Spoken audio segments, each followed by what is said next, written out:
Hi everyone. ಇವತ್ತಿನ concept ಏನಂತ ಅಂದರೆ financial accountancy February March 2024 question ಪೇಪರ್ನ ನೋಡೋಣ. ಇದು NEP ಆಗಿರೋದ್ರಿಂದ 60 ಮಾರ್ಕ್ಸ್ಗಿತ್ತು, ಬಟ್ ಈ ಇಯರಿಂದ SEP 80 ಮಾರ್ಕ್ಸ್ಗಿರುತ್ತೆ. ಬಟ್ ಇಲ್ಲಿ ಈ ಪೇಪರ್ ರಿವಿಷನ್ ಮಾಡೋಣ ಯಾವ ರೀತಿ ಇತ್ತು ಅಂತ. Section A 2 ಮಾರ್ಕ್ಸ್ಗಿರುತ್ತೆ. ಏನಂತಂದರೆ first question, give the meaning of down payment ಅಂತ ಕೇಳಿದ್ದಾರೆ. ಸೊ ಡೌನ್ ಪೇಮೆಂಟ್ ಎಲ್ಲಿ ಬರುತ್ತೆ ಅಂದರೆ ಹೈಯರ್ ಪರ್ಚೇಸಿಂಗ್ ಅಲ್ಲಿ ಬರುತ್ತೆ. ಸೊ ಇಲ್ಲಿ ಫಸ್ಟು ಡೌನ್ ಪೇಮೆಂಟ್ ಅಂತಂದರೆ payment made by hire purchaser to hire vendor at the time of taking delivery of goods or the time of signing the hire purchase agreement ಅಂತ ಕೊಟ್ಟಿದ್ದಾರೆ. So ಇಲ್ಲಿ ಏನಂತಂದರೆ ಇನ್ಸ್ಟಾಲ್ಮೆಂಟಲ್ಲಿ ಯಾವುದೇ ಪ್ರಾಡಕ್ಟನ್ನು ಬೈ ಮಾಡಬೇಕಾದ್ರೆ first payment ಏನಿರುತ್ತೆ ಅದನ್ನು ಡೌನ್ ಪೇಮೆಂಟ್ ಅಂತ ಹೇಳ್ತೀವಿ. ಆ್ಯಂಡ್ ಸೆಕೆಂಡ್ ಕ್ವಶನ್ ಏನು ಕೇಳಿದ್ದಾರೆ ಅಂದರೆ state any two difference between journal and ledger ಅಂತ ಕೇಳಿದ್ದಾರೆ. ಸೊ ಫಸ್ಟು ಜರ್ನಲ್ ಆ್ಯಂಡ್ ಲೆಡ್ಜರಲ್ಲಿ ಏನಂತಂದರೆ transactions are recorded chronologically and transactions are recorded in classified form. And ಇಲ್ಲಿ ಏನಂತಂದರೆ second one is the process of entering a transaction in the journal entry is called journalising. And ಇಲ್ಲಿ the process of entering in a transaction in the ledger in called posting ಅಂತ ಕೊಟ್ಟಿದ್ದಾರೆ. And third question, mention any two objectives of financial accountancy ಅಂತ ಕೇಳಿದ್ದಾರೆ. So objectives of financial accountancy ಗೊತ್ತಿದೆ, to record financial transaction, to determine the financial position, to ascertain the profit and loss, identify the liabilities. So ಇದರಲ್ಲಿ ಯಾವುದಾದ್ರೂ 2 ಬರೆದ್ರೂ ನಿಮಗೆ 2 marks ಸಿಗುತ್ತೆ. And next question next fourth one ಏನಂದರೆ give the meaning of database accounting ಅಂತ ಕೊಟ್ಟಿದ್ದಾರೆ. Database accounting is a shared collection of interrelated data tables which meet the various informational needs of an organisation. Thus an accounting database stores the accounting data. So ಇಷ್ಟು ಬರೆದ್ರೆ ಸಾಕು. And next why does hire purchase price is more than cash price ಅಂತ ಕೇಳಿದ್ದಾರೆ. So ಇಲ್ಲಿ ಏನಂತಂದರೆ hire purchase cash ಪ್ರೈಸ್ಗಿಂತ higher purchase price ಯಾಕೆ ಜಾಸ್ತಿ ಆಗಿರುತ್ತೆ ಅಂದರೆ, ಸೊ ಇಲ್ಲಿ ನೋಡಿ, the hire purchase price is always more than the cash price. The interest is included along with the cash price. So higher purchase ಪ್ರೈಸಸಲ್ಲಿ ಏನಂತಂದರೆ ಕ್ಯಾಶ್ ಪ್ರೈಸ್ ಪ್ಲಸ್ ಇಂಟ್ರೆಸ್ಟ್ ಮಾಡಿದ್ರೆ ನಮಗೆ ಹೈಯರ್ ಪರ್ಚೇಸ್ ಪ್ರೈಸ್ ಬರುತ್ತೆ.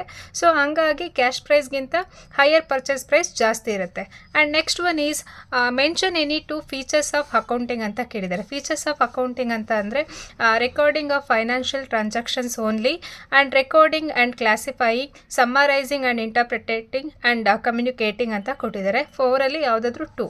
And next one is what is capital expenditure, give an example ಅಂತ ಕೊಟ್ಟಿದ್ದಾರೆ. Capital expenditure it refers to the amount spent by the business enterprises, the benefit of which accrue for a long period of item that is over the accounting period. For example purchase of any fixed assets. So capital expenditure ಅಂತಂದರೆ fixed assets ಮೇಲೆ ನಾವು ಏನು spend ಮಾಡ್ತೀವಿ for the purpose of long period of time. So ಅದನ್ನು capital expenditure ಅಂತೀವಿ.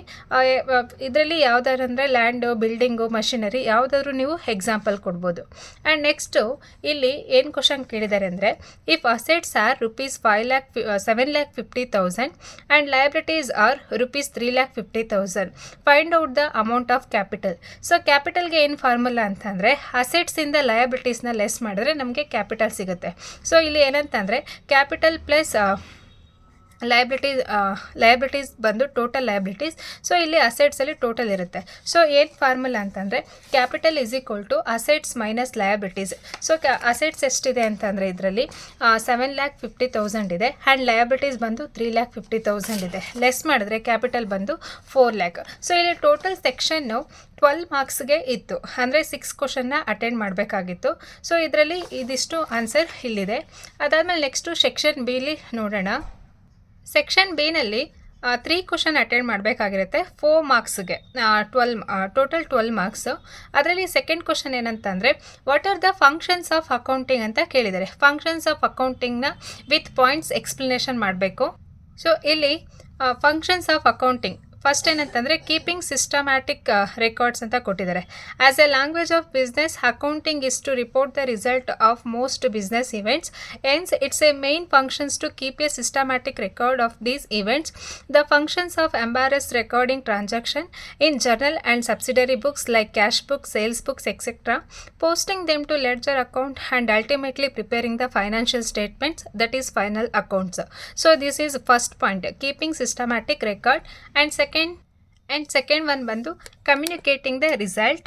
So ಇಲ್ಲಿ the second main functions of accounting is to communicate the financial facts of the enterprise to the various interested parties like owners, investors, creditors, employees, government and research scholars, etc.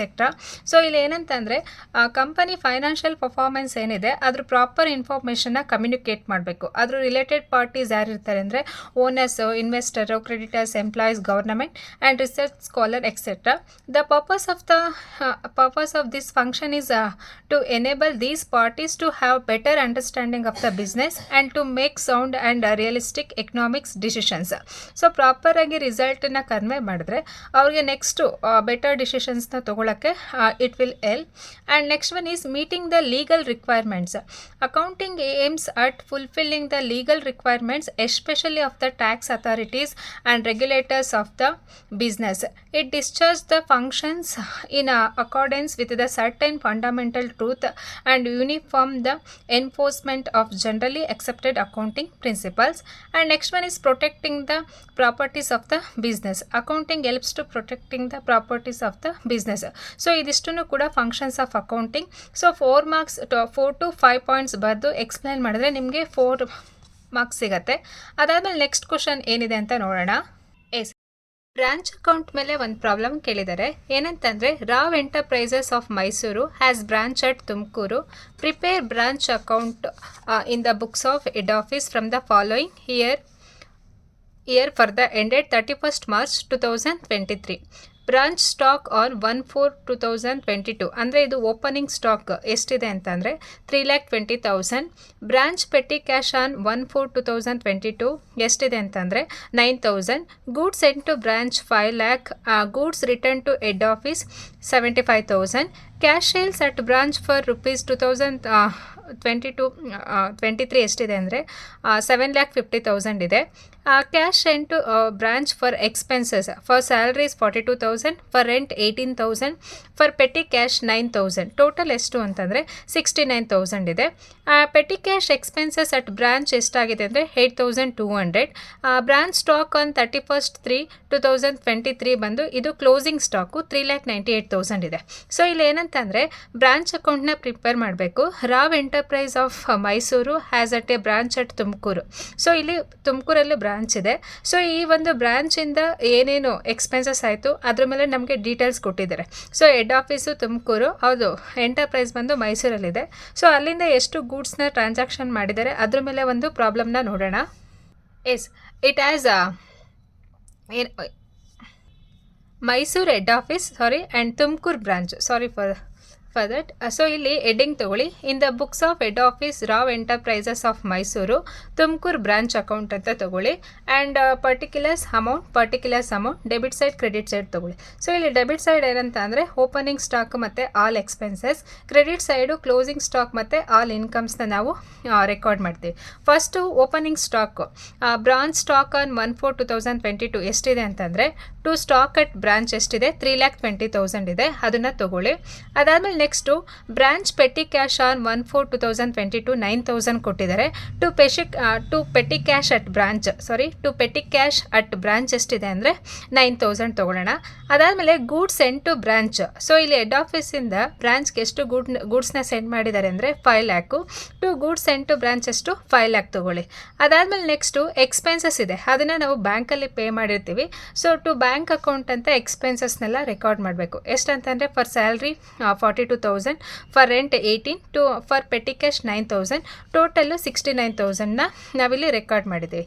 ಅದಾದಮೇಲೆ next credit side first ಏನು income ಅಂತ ಅಂದರೆ cash sales. So ಅದು ಬ್ಯಾಂಕಲ್ಲಿ receive ಮಾಡ್ಕೊಂಡಿದ್ದೀವಿ. By bank account ಎಷ್ಟಿದೆ sales ಅಂತ ಅಂದರೆ ಇಲ್ಲಿ 7,50,000 ಇದೆ. ಸೊ ಬೈ ಬ್ಯಾಂಕ್ ಅಕೌಂಟ್ ಅಂತ ಬರೆದು ಕ್ಯಾಶ್ ಸೇಲ್ಸ್ ಅಂತ 7,15,000 ತೊಗೊಳ್ಳಿ. ಮತ್ತು ಗೂಡ್ಸು ಹೆಡ್ ಆಫೀಸ್ಗೆ ರಿಟರ್ನ್ ಮಾಡಿದ್ದಾರೆ. Goods return to head office 75,000. By goods return to by branch ಎಷ್ಟಿದೆ 75,000. ಅದಾದಮೇಲೆ ನೆಕ್ಸ್ಟು ಕ್ಲೋಸಿಂಗ್ ಸ್ಟಾಕ್ ಎಷ್ಟು ಕೊಟ್ಟಿದ್ದಾರೆ ಅಂದರೆ 3,98,000. By closing stock at branch 3,98,000 ತೊಗೊಳ್ಳಿ. ಅದಾದಮೇಲೆ petty cash expenses at branch. So ಇಲ್ಲಿ ಓಪನಿಂಗ್ ಪೆಟಿ ಕ್ಯಾಶ್ ಎಷ್ಟಿದೆ 9,000 ಇದೆ. ಅದಾದಮೇಲೆ ಫಾರ್ ಪೆಟಿ ಕ್ಯಾಶ್ ಎಕ್ಸ್ಪೆನ್ಸಸ್ ಎಷ್ಟಿದೆ 9,000 ಇದೆ. ಅದಾದಮೇಲೆ ನೆಕ್ಸ್ಟು ಇನ್ನೂ petty cash expenses at branch ಅಂತ 8,200 ಕೊಟ್ಟಿದ್ದಾರೆ. ಸೊ ಇಲ್ಲಿ ಏನಂತ ಅಂದರೆ ಟೋಟಲ್ 9,000 ಪ್ಲಸ್ 9,000ಇಂದ 18,000ಅಲ್ಲಿ 8,200ನ ಲೆಸ್ ಮಾಡಿ. ಇದು ಓಪನಿಂಗು, ಇದು ಎಕ್ಸ್ಪೆನ್ಸಸ್ಸು. ಅದಾದಮೇಲೆ petty cash expenses at branch total 18,000ಇಂದ 8,200ನ ಲೆಸ್ ಮಾಡಿದ್ರೆ 9,800 ಬರುತ್ತೆ. ಸೊ ಇವಾಗ ಎರಡೂ ಕಡೆ ಟೋಟಲ್ ಮಾಡಿದ್ರೆ ಕ್ರೆಡಿಟ್ ಸೈಡ್ ಜಾಸ್ತಿ ಇದೆ. ಎಷ್ಟಿದೆ ಅಂತಂದರೆ 12,32,800 ಇದೆ. ಸೊ ಎರಡೂ ಕಡೆ ಬರೆದು ಸೊ ನಮಗೆ ಇಲ್ಲಿ ಇನ್ಕಮ್ ಜಾಸ್ತಿ ಇದೆ, ಎಕ್ಸ್ಪೆನ್ಸಸ್ ಕಮ್ಮಿ ಇದೆ. ಹಾಗಾಗಿ to general profit and loss account ಎಷ್ಟಿದೆ ಅಂತಂದರೆ ಸೊ 12,32,800ಇಂದ ಇದನ್ನೆಲ್ಲ ಲೆಸ್ ಮಾಡಿದ್ರೆ ನಮಗೆ ಬ್ಯಾಲೆನ್ಸಿಂಗ್ ಫಿಗರ್ ಎಷ್ಟು ಬರುತ್ತೆ ಅಂದರೆ 3,34,800 is the general profit and loss ಅಕೌಂಟ್ಗೆ ಟ್ರಾನ್ಸ್ ಮಾಡಿದ್ವಿ. This is the balancing figure. So ಇಲ್ಲಿ ನಿಮಗೆ ಟೋಟಲ್ 4 ಮಾರ್ಕ್ಸ್ಗೆ ಯಾವ ರೀತಿ ಮಾರ್ಕ್ಸ್ ಅಲೋಕೇಟ್ ಮಾಡಿದ್ದಾರೆ ಅಂದರೆ ಡೆಬಿಟ್ ಸೈಡ್ 1 ಮಾರ್ಕ್ ಇರುತ್ತೆ, ಕ್ರೆಡಿಟ್ ಸೈಡ್ 1 ಮಾರ್ಕ್, ಮತ್ತು ಪೆಟಿ ಕ್ಯಾಶ್ ಫೈಂಡ್ ಔಟ್ ಮಾಡೋಕ್ಕೆ 1 ಮಾರ್ಕ್ಸ್ ಇರುತ್ತೆ, ಆ್ಯಂಡ್ ಪ್ರಾಫಿಟ್ನ ಫೈಂಡ್ ಔಟ್ ಮಾಡೋಕ್ಕೆ 1 ಮಾರ್ಕ್ಸ್. ಟೋಟಲ್ ನಿಮಗೆ 4 ಮಾರ್ಕ್ಸ್ನ ಈ ರೀತಿ ಅಲಾಟ್ ಮಾಡ್ತಾರೆ. ಅದಾದಮೇಲೆ ನೆಕ್ಸ್ಟ್ ಕ್ವಶನ್ನ ನೋಡೋಣ. ನೆಕ್ಸ್ಟ್ ಕ್ವಶನ್ನು ಕನ್ಸೈನ್ಮೆಂಟ್ ಮೇಲೆ ಕೇಳಿದ್ದಾರೆ. Mister Mahesh consigns 800 calculators costing ₹450 each to Shashi. He incurs 12,500 for freight expenses and ₹8,500 for loading expenses. Shashi receives the calculators and incurs 6,000 towards the clearing charges. He sells 600 calculators at 850 each and 140 calculators at 800 each and incurs 7,500 towards selling expenses. Find out the value of closing stock ಅಂತ ಕೊಟ್ಟಿದ್ದಾರೆ. So ಇಲ್ಲಿ ಮಹೇಶ್ ಅನ್ನೋನು consignor and Shashi ಅನ್ನೋರು consignee. So ಇಲ್ಲಿ ಮಹೇಶು ಶಶಿಗೆ ಎಷ್ಟು ಗೂಡ್ಸ್ನ send ಮಾಡ್ತಾ ಇದ್ದಾನೆ ಅಂದರೆ 800 ಕ್ಯಾಲ್ಕುಲೇಟರ್ಸು ಫಾರ್ ಕ್ಯಾಲ್ಕುಲೇಟರ್ 450 ಥರ ಸೆಂಡ್ ಮಾಡ್ತಾ ಇದ್ದಾರೆ. ಸೆಂಡ್ ಮಾಡಬೇಕಾದ್ರೆ 12,500 ಫ್ರೈಟ್ ಎಕ್ಸ್ಪೆನ್ಸಸ್ ಮತ್ತು 8,500 ಲೋಡಿಂಗ್ ಚಾರ್ಜಸ್ ಆಗಿದೆ. ಅದಾದಮೇಲೆ ಶಶಿ ರಿಸೀವ್ಸ್ ಎಷ್ಟು ಕ್ಯಾಲ್ಕುಲೇಟರ್ನ ರಿಸೀವ್ ಮಾಡ್ಕೊಳ್ತಾನೆ ಅಂತ ಟೋಟಲ್ ರಿಸೀವ್ ಮಾಡ್ಕೊಳ್ತಾನೆ. ಅದಾದಮೇಲೆ ಅವನಿಗೆ ಎಕ್ಸ್ಪೆನ್ಸಸ್ಸು 6,000 ಕ್ಲಿಯರಿಂಗ್ ಚಾರ್ಜಸ್ ಆಗುತ್ತೆ. ಮತ್ತು ಟೋಟಲ್ 600 ಕ್ಯಾಲ್ಕುಲೇಟರ್ಸ್ನ 850ಗೆ ಸೆಲ್ ಮಾಡ್ತಾನೆ. 140 ಕ್ಯಾಲ್ಕುಲೇಟರ್ಸ್ನ 800ಗೆ ಸೆಲ್ ಮಾಡ್ತಾರೆ. ಅದಾದಮೇಲೆ ಆ ಸೆಲ್ ಮಾಡಬೇಕಾದ್ರೆ 7,500 ಸೆಲ್ಲಿಂಗ್ ಎಕ್ಸ್ಪೆನ್ಸಸ್ ಆಗುತ್ತೆ. And remaining closing stock and ವ್ಯಾಲ್ಯೂನ ಫೈಂಡ್ ಔಟ್ ಮಾಡಬೇಕು. ಯಾವ ರೀತಿ ಅಂತ ನೋಡೋಣ. ಇಲ್ಲಿ ಕ್ಯಾಲ್ಕುಲೇಷನ್ ಆಫ್ ಕ್ಲೋಸಿಂಗ್ ಸ್ಟಾಕ್ ಅಂತ ತಗೊಳ್ಳಿ. ಪರ್ಟಿಕ್ಯುಲರ್ಸ್, ಕ್ವಾಂಟಿಟಿ, ಅಮೌಂಟ್ ಅಥವಾ ಯೂನಿಟ್ಸ್ ಅಂತ ತಗೊಳ್ಳಿ. So goods send to consignment 800 calculators. So 800 ಕ್ಯಾಲ್ಕುಲೇಟರ್ಸ್ಗೆ 450 ಅಂತ ಅಂದರೆ ಎಷ್ಟಾಗುತ್ತೆ ಅಂದರೆ 3,60,000 ಆಗುತ್ತೆ. ಸೊ ಇಲ್ಲಿ 800 ಇಂಟು 450 ಮಾಡಿದ್ರೆ ಟೋಟಲ್ ಕ್ವಾಂಟಿಟಿ 800 ಇದೆ ಆ್ಯಂಡ್ 360 rupees ಆಗುತ್ತೆ. ಅದಾದಮೇಲೆ had non recurring expenses incurred by consignor. So consignor ಅಂತಂದರೆ ಇಲ್ಲಿ ಮಹೇಶ್ಗೆ ಏನೇನು ಎಕ್ಸ್ಪೆನ್ಸಸ್ ಆಗಿದೆ ಅದು ನಾನ್ ರೆಕರಿಂಗ್ ಎಕ್ಸ್ಪೆನ್ಸಸ್ನ ಹ್ಯಾಡ್ ಮಾಡಬೇಕು. ಏನಂತಂದರೆ freight expenses 12,500 and loading expenses 8,500 ಆಗಿದೆ. ಟೋಟಲ್ ಯೂನಿಟ್ಸ್ 800 ಇದೆ ಆ್ಯಂಡ್ ಟೋಟಲ್ ಅಮೌಂಟ್ ಎಷ್ಟಾಗುತ್ತೆ ಅಂದರೆ 3,81,000 ಆಗುತ್ತೆ. ಸೊ ಇದು ಏನಂತಂದರೆ cost of goods received by consignee ಎಷ್ಟಿದೆ ಅಂತಂದರೆ ಟೋಟಲ್ ಯೂನಿಟ್ಸ್ 800 ಆ್ಯಂಡ್ ಅಮೌಂಟ್ 3,81,000 ಆಗುತ್ತೆ. ಇದಾದಮೇಲೆ ನೆಕ್ಸ್ಟು ಕನ್ಸೈನಿ ಎಕ್ಸ್ಪೆನ್ಸಸ್ನ ಹ್ಯಾಡ್ ಮಾಡಬೇಕು. ಕನ್ಸೈನಿ ಎಕ್ಸ್ಪೆನ್ಸಸ್ ಏನಂತಂದರೆ recurring expenses incurred by consignee ಎಷ್ಟು ಅಂತಂದರೆ ಇವನಿಗೆ ಕ್ಲಿಯರಿಂಗ್ ಚಾರ್ಜಸ್ ಮಾತ್ರ. ಸೊ ಇಲ್ಲಿ ಎಷ್ಟು ಅಂತ ಅಂದರೆ 6,000 ಆಗಿದೆ, ಅದನ್ನು ಹ್ಯಾಡ್ ಮಾಡ್ತೀವಿ. ಟೋಟಲ್ ಎಷ್ಟಾಗುತ್ತೆ ಅಂದರೆ 800 ಮತ್ತು ಇಲ್ಲಿ 3,87,000 ಆಗುತ್ತೆ. ಅದಾದಮೇಲೆ next cost of goods available for ಸೇಲ್ಗೆ ಇಷ್ಟು ಅವೈಲಬಲ್ ಇದೆ.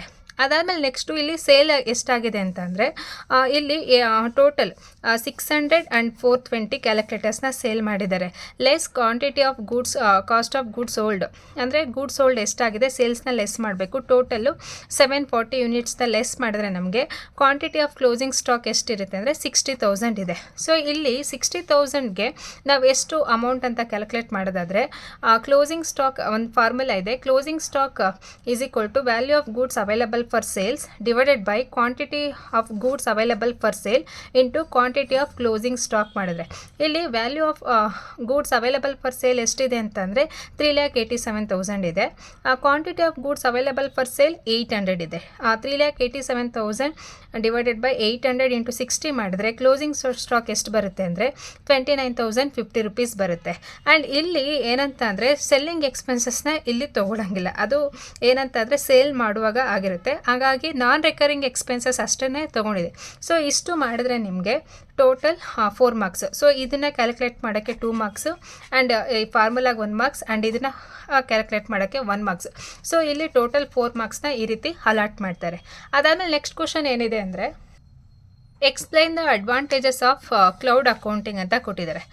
ಕ್ಲೌಡ್ ಅಕೌಂಟಿಂಗಲ್ಲಿ ಏನಂತ ಅಂದರೆ ಒಂದು 4 to 5 ಅಡ್ವಾಂಟೇಜಸ್ನ ಬರೀಬೇಕು. First one is cost efficiency. Cloud computing is probably the most cost efficient method to use, maintain and upgrade. ಅದಾದಮೇಲೆ next almost unlimited storage. Storing information in the cloud gives almost unlimited storage capacity. So ನಮ್ಗೆ already use ಮಾಡಿದರೆ ನಮಗೆ ಇದು ಗೊತ್ತಿರುತ್ತೆ, ಅಂದರೆ ಇದರಲ್ಲಿ unlimited storage capacity ಇರುತ್ತೆ ಮತ್ತು ಅಕ್ಯುರೇಟ್ ಡೇಟಾನ ಪ್ರೊವೈಡ್ ಮಾಡುತ್ತೆ. Next backup and recovery. Since all the data is stored in the cloud, backing it up and restoring the same is relatively much easier than storing the same on a physical device. And next 4th one ಏನಂದರೆ automatic software integration. This means that cloud user do not need to take additional efforts to customize and integrate their applications as per own preference. So ಇದಿಷ್ಟು ಬರೆದ್ರೆ ನಿಮಗೆ 4 marks, ಅಂದರೆ ಇಲ್ಲಿ 4 ಪಾಯಿಂಟ್ಗೆ 4 ಮಾರ್ಕ್ಸ್ನ ಕೊಡ್ತಾರೆ. ನೀವು better what is cloud accounting ಅಂತ ಬರೆದ್ರು ಇನ್ನೂ ಪಾಯಿಂಟ್ಸ್ನ ಎಕ್ಸ್ಪ್ಲೇನ್ ಮಾಡಿದ್ರು ಕೂಡ you will get full marks. ಅದಾದಮೇಲೆ ನೆಕ್ಸ್ಟು ಸೆಕ್ಷನ್ ಸಿನ ನೆಕ್ಸ್ಟ್ ಪಾರ್ಟಲ್ಲಿ ನೋಡೋಣ. ಈ ವಿಡಿಯೋ ನಿಮ್ಗೆ ಇಷ್ಟ ಆಗಿದ್ರೆ ಪ್ಲೀಸ್ ಲೈಕ್ ಮಾಡಿ, ಶೇರ್ ಮಾಡಿ. ಆ್ಯಂಡ್ ನೀವಿನ್ನೂ ನನ್ನ ಚಾನಲ್ಗೆ ಸಬ್ಸ್ಕ್ರೈಬ್ ಮಾಡಿಲ್ಲ ಅಂತಂದರೆ ಪ್ಲೀಸ್ ದಯವಿಟ್ಟು ಸಬ್ಸ್ಕ್ರೈಬ್ ಮಾಡಿ. Thank you for everyone. All the best for your exam. Do well. For more videos bell ಬಟನ್ನ ಕ್ಲಿಕ್ ಮಾಡಿ. Thank you.